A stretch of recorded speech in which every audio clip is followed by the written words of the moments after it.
The triple camera smartphone from Huawei, the P20 Pro. It barely survived my durability test. The screen shattered while the phone was being flexed, unfortunately, but it still functions. And now it's time to tear it down, review it from the inside, and see the hardware behind those 3 camera units. Let's get started. Heat is mandatory for opening the back glass panel on the Huawei P20 Pro. This thing is IP67 water resistant and glued down pretty tight. Luckily, heat softens the adhesive and allows us to slip a metal pry tool in there to slice under the glass and remove the sticky stuff. It's incredibly tight though, and a lot harder than it looks. The big suction cup does help out, and I'll link the tools that I'm using in the video description. One thing to watch out for is to not slice too deep into the phone. The adhesive is only around the edges, and there is a fragile ribbon cable next to the camera lenses, which I'll show you in a second. It looks like there might be some pull tabs attached to the adhesive along the sides, but I'm not sure how you would access these without removing the glass panel first anyway. The tabs might be there just to help during the installation procedure instead of the removal. I'll unplug this small sensor from the motherboard with the plastic pry tool. The sensor fits right between the 2 camera lenses and probably helps with the autofocus. To get a better look at the triple rear cameras, we're going to need to pull off the protective plastics from the main board. The top plastic section is attached to this black NFC pad flopping around, similar to what we saw on the translucent HTC phone. This one just isn't as aesthetic, since it's not meant to be seen, except for by me and all of you. There are 8 Phillips head screws surrounding the top edge of the phone, and once those are off, I can peel up the plastics and the NFC pad to reveal the motherboard. I'll unplug the charging port connector like a little Lego, and the smaller battery plug, and the display ribbon, which I'll talk more about in a second. There's also 2 antenna wires over on the right side, and then the whole motherboard can just lift out. Just seeing if you guys are paying attention. The SIM card tray obviously needs to be removed first. Nice catch, guys. It's got a red rubber ring around the edge to help keep water out. Goes hand in hand with that IP67 rating. The motherboard is now free. We got some purplish thermal paste plopped in the center of the phone. This thermal paste uses the aluminum metal of the frame to help keep the processor cool. It's time to look at these triple cameras. There's some copper shielding tape over the connectors. I'll peel that off and unclip the 2 connectors, going to the 3 sensors, and pull it away from the board. And here we are, an 8-megapixel telephoto lens up top, a 40-megapixel sensor in the middle, and a 20-megapixel black and white sensor at the bottom. It looks like the only sensor with OIS, optical image stabilization, is the top telephoto lens. The other 2 don't have any hardware stabilizing. The slight movement of the lens is probably just the focusing mechanism. It's pretty cool to see all 3 of these lenses side by side. You can see how far the telephoto lens protrudes out the top. Personally, I think it would be cool to swap out the monochrome lens for a wide angle, but I'm sure that'll come out soon enough on a future phone. I'll clip the 2 camera connectors back onto the motherboard. And you remember that circular earpiece grill I mentioned during the durability test? Well, the speaker under that grill is actually rectangular, which is pretty normal for inside a cell phone. It's just interesting that they decided to go circular with the grill on the front.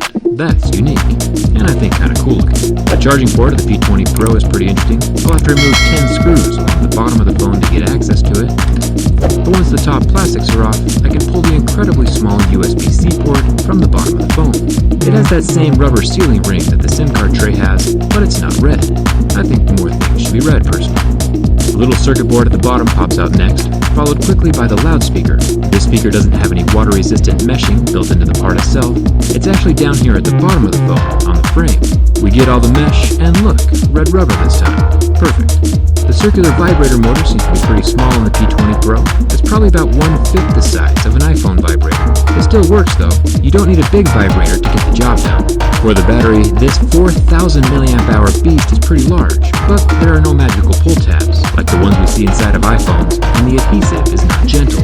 This stuff is permanent, which is unfortunate because once you bend a battery like this, removing it becomes incredibly unsafe. The internal layers of the battery are wrapped up like a roll of paper towels, and if the layers touch or compress into each other, it starts on fire, like we learned with the Note 7. So it's super lame that Huawei is using permanent adhesive under their battery, because if you ever need to do a screen replacement, the battery has to come out. The only way to access the screen display ribbon is under the battery, and now the battery is unsafe to really reuse again, because of that bendage we inflicted earlier trying to remove it. Continuing with the screen, it is glued permanently onto the metal frame, so a screen replacement would require a lot of heat and prime to get rid of the old glass and display panel. It's kind of a pain, but I'll link replacements in the video description. Now it's time to see if it all works when I put it back together. I'll get the battery back into place. It's honestly probably going to work just fine, even after the removal abuse, but still, magic pull tabs would have made things way easier. I'll get the loudspeaker back into place, then I can plop the USB-C port into its slot between the loudspeaker and the little tiny circuit board. Then I can plug the charging port into the circuit board like a little Lego. Pro tip, you can magnetize your screwdriver bits on top of the loudspeaker magnet inside of most cell phones. You can use an earpiece as well. I'll use that little trick to get the 10 Phillips head screws back into place, holding down the bottom plastics and components. It's kind of like rocket surgery for ants. There's a whole lot going on down here. The motherboard is next, goopy side down. I'm making sure no wires or cables get caught under the board as everything gets put back into place. Once the board is secure and clipped in, I can plug in the black and white wire cables. The screen connector next to the built-in LED flash, the charging port ribbon, the front camera up top, and finally the battery connector itself. I'll get the protective black plastic shielding over the top of the components and finish it off with those 8 Phillips head screws. The last thing we plug in is the laser autofocus, and the back panel can go back into place, with new adhesive of course. The whole thing won't be water resistant anymore, but if any of your glass was cracked like mine was, that was already compromised anyway. And it works. Another successful teardown. It's always impressive how much abuse these phones can handle and still function. This P20 Pro is a trooper. Come hang out with me on Twitter and Instagram, and hit that subscribe button if you haven't already. It's totally free. Thanks a ton for watching, and I'll see you around.